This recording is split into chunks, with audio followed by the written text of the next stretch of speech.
Hello बच्चों, कैसे हैं आप सभी लोग। हम लोग आ गए हैं एक्सरसाइज 1.2 के क्वेश्चन नंबर 3 पर। ये क्वेश्चन इस एक्सरसाइज का और इस पूरे चैप्टर का लास्ट क्वेश्चन है। ओके, चैप्टर का नाम है रियल नंबर, चैप्टर है 1, class 10th, new CBSE book mathematics. Okay, चलिए क्वेश्चन में देखते क्या पूछा गया। Prove that the following questions are irrationals.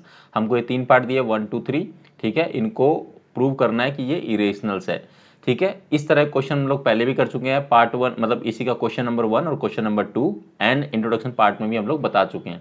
तो 1 बाय 1 करेंगे। सबसे पहले हम लोग लेंगे फर्स्ट पार्ट को, 1 बाय अंडर रूट क्या है 2 दिया है, ठीक है। इस तरह के इसमें हम लोग क्या करते हैं, सबसे पहले हम एज्यूम कर लेते हैं, लेट अस एज्यूम, ठीक है, assume 1 by under root 2 is क्या है रेशनल, ठीक है। हम इसको रेशनल मान लेते हैं, ठीक है। अब इसके बाद 1 by under root 2 is equal to A by B, ठीक है। जहां पर हमारा ए एंड बी जो है वो क्या है आर को प्राइम है, ठीक है। क्या है को प्राइम है, ठीक है। जहां पर क्या है एचसीएफ आपका ओनली 1 है और बी नॉट इक्वल टू 0 है, ठीक है। क्लियर है। तो इसको सिंप्लीफाई कर लेंगे, इसको सोल्व कर लेते हैं। अगर ये यहाँ क्रॉस मल्टीप्लिकेशन आपस में कर सकते हैं, ये यहाँ पर जाकर क्या हो जाएगा बी हो जाएगा और इधर ये आपस में मल्टीप्लाई होगा तो ये आ जाएगा a इंटू में अंडर रूट 2, ठीक है। इसको फर्दर सिंप्लीफाई करेंगे तो b ये यहाँ पर नीचे आ सकता है a ऐसा लिखा जा सकता है और इधर आ जाएगा अंडर रूट 2, ऐसा कर सकते हैं, राइट। अगर आप इसको ध्यान से देखोगे तो जो है सिंस आपको पता है कि सिंस आपका जो a एंड b है, ठीक है, a एंड आपका b है वो क्या है आर इंटीजर्स, ठीक है, वो इंटीजर्स है, ठीक है। तो इसका मतलब क्या हुआ, सो b बाय ए में जो भी आप वैल्यू इंटीजर की डालेंगे वो क्या आएगा is b by A is rational हो जाएगा, ठीक है। बट हमको क्या पता है कि जो but under root 2 is irrational, but हमको पता है, बट यहां लिख सकता हूं बट वी नो दैट, मैं यहां लिख भी देता हूं, but we know that under root 2 is irrational, ठीक है, इरेशनल, ठीक है। तो यहां पर क्या हो जाएगा, यहां पर आएगा कि यहां पर हम लिख सकते हैं जो दिस कॉन्ट्राडिक्शन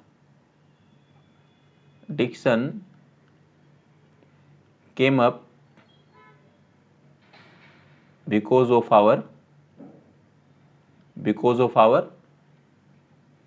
रोंग, यहां पर सॉरी यहां पर लिखोगे because of our wrong assumption, क्योंकि हमने अज्यूम किया था ना, तो आप ये लिखेंगे रीजन, ठीक है। आपको पूरा अच्छे लिखना है। सो क्या हो जाएगा 1 बाय अंडर रूट 2 क्या होगा इज इरेशनल, ठीक है। यही आपको प्रूव करना था। मैं इसको एक बार फिर से आपको बताया था, वैसे मैंने बता चुका हूं।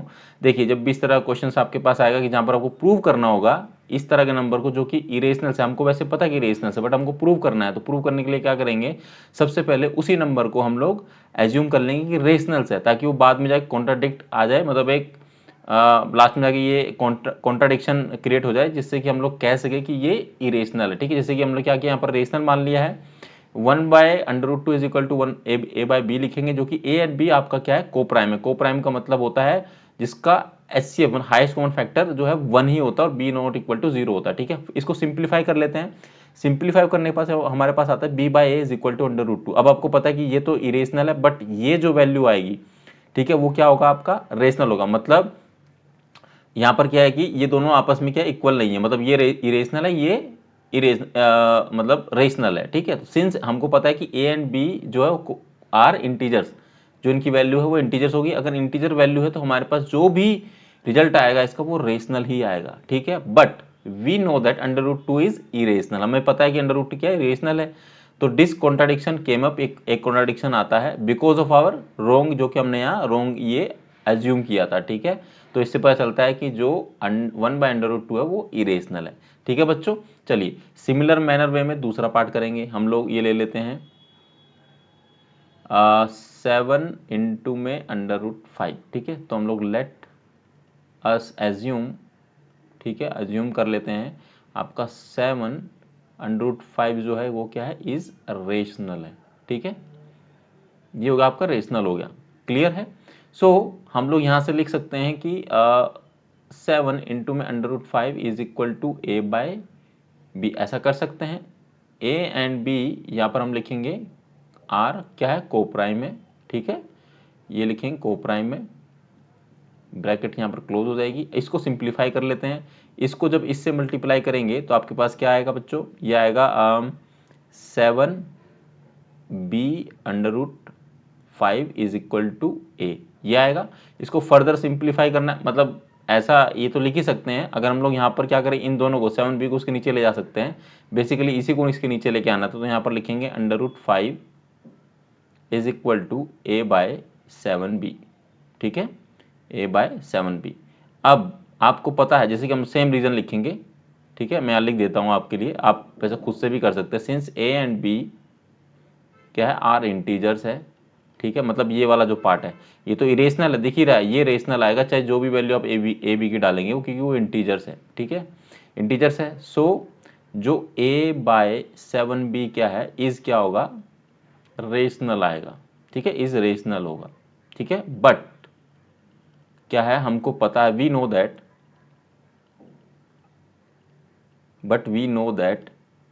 √5 जो है वो आपका क्या है, इज इरेशनल, ठीक है, इज IRRATIONL, ठीक है, इरेशनल।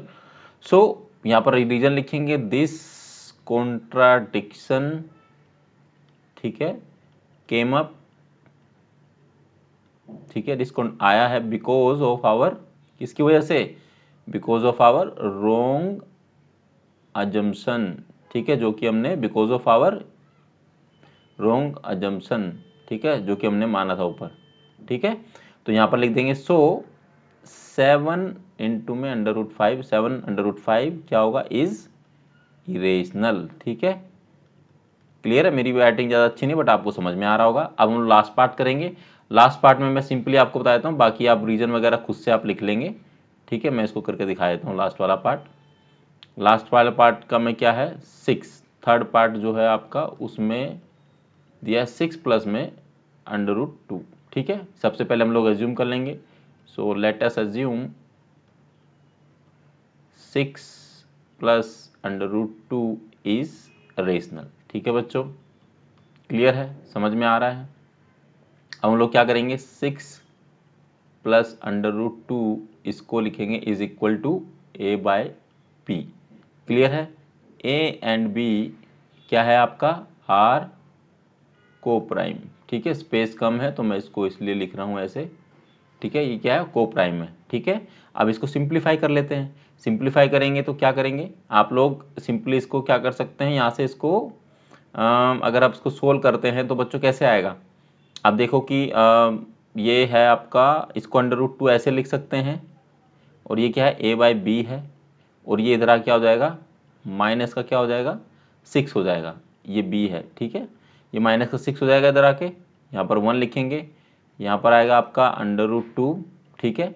अब हम लोग क्या करेंगे, यहाँ पर ये b को ये ले लेंगे हम लोग, तो दोनों को सोल्व करेंगे तो क्या करेंगे, यहाँ पर तो आ जाएगा a ही आएगा, और जब इसकी मल्टीप्लिकेशन करेंगे तो आ जाएगा 6, सॉरी ये b मैंने लिख दिया, ये 6b आ जाएगा, ठीक है, इस तरह से आएगा।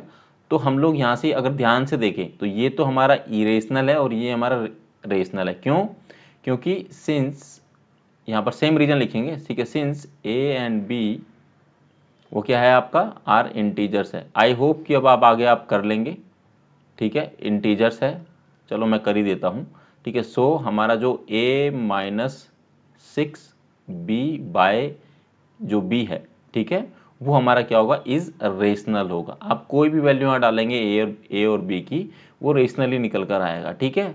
बट जैसे कि हमको पता है, but we know that, we क्या है, नो दैट √2 इज इरेशनल, ठीक है, इज इरेशनल, ठीक है। अब आप ये सेम लाइन लिखेंगे, this contradiction came up because of our wrong assumption, so, ठीक है, वो लाइन लिखनी है आपको याद से, ठीक है। सो 6 प्लस √2 इज इरेशनल, ठीक है बच्चों। इसी क्वेश्चन के साथ ये मतलब पार्ट ऑफ थर्ड क्वेश्चन समाप्त होता है, और इसी के साथ ये एक्सरसाइज भी समाप्त होती है और ये चैप्टर भी समाप्त होता है। ठीक है, अगर इस क्वेश्चन में या फिर अब पूरी एक्सरसाइज में या फिर एक्सरसाइज 1.1 में आपका कोई भी डाउट है, कोई भी क्वेरी है, कोई भी समस्या, कोई परेशानी, तो आप कमेंट सेक्शन में पूछ सकते हैं। वीडियो कैसी लगी, आपको समझ में आया कि नहीं आया, तो वो भी आप कमेंट सेक्शन में पूछ सकते हैं। मेरी तरफ से आप कुछ और चाहते हैं कि सर आप इस ऐसे नहीं इस तरह से बनाइए, तो अभी आप कमेंट सेक्शन में लिख सकते हैं। मैं बार बार कमेंट सेक्शन के लिए इसलिए बोलता हूँ क्योंकि वहाँ पर हम लोग कन्वर्सेशन कर सकते हैं, वहाँ पर हम लोग बात कर सकते हैं, इसीलिए। ठीक है, और आप मेरे साथ प्रैक्टिस ज़रूर करें। हम लोग मिलेंगे अगली वीडियो में चैप्टर नंबर 2 के साथ। तब तक आप लोग अपना ख्याल रखिएगा, प्रैक्टिस करते रहिएगा। और बोर्ड क्लास है तो थोड़ा सीरियस भी रहना है। सीरियस का मतलब है फोकस्ड रहना है, ओके। और प्रैक्टिस करते रहिए सारे सब्जेक्ट। ये तो मैं देखो जो मैथमेटिक्स है उसकी तो प्रैक्टिस आपको कॉपी पे ही करनी है, बाकी चीज़ें बाकी सब्जेक्ट भी आप पढ़ते रहिएगा। ठीक है, चलिए अपना ख्याल रखिए। Thank you very very much.